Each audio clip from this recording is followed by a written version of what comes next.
Hello everyone नमस्कार welcome करछि more out new blog को। आज इवनिंग रे गोटे गोटे आइसक्रीम खाई देई आम स्वामी स्त्री भितर कथा पइले कि आज डिनर रे खाया पई कोन हो से कहले चिकन करबा हेले मु कहली ना मटन करबा लेडीज फास्ट ना मु आगो कहिछि सेटु सीधा मार्केट जाई मु हाथ रे मटन टा आनी के धरि देले आउ एपटे मु भारी पड़ली प्रस्तुति करिबारे मटन कसारे रोटी दीपड़ न कले हबो।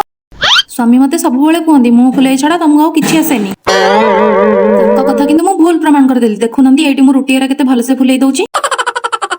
देख देख रोसई करी करी मो मुंह टा केते ग्लो देखा जाउनी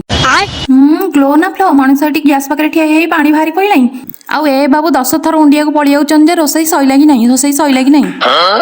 या भीतर बसई खाई दउ ना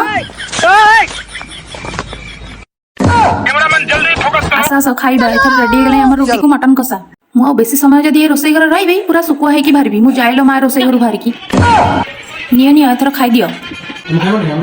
हां हां मु खाइबिनी आ को उपास रहिब ना को एइटी आमी स्वामी स्त्री मटन कसा को रोटी दाबी देइथिलु जेहेतु आज टिके एते हेवी खाई देइथिलु खाई सारिबा परे मसाला कोल्ड ड्रिंक्स टिके पी देकी सोई पड़थिलु आ प्लीज प्लीज प्लीज आपण माने भी सोया पूर्व मो वीडियो को लाइक कमेंट शेयर सब्सक्राइब टे करके नियति सुंतु रहिली टाटा देखाबो नेक्स्ट ब्लॉग रे।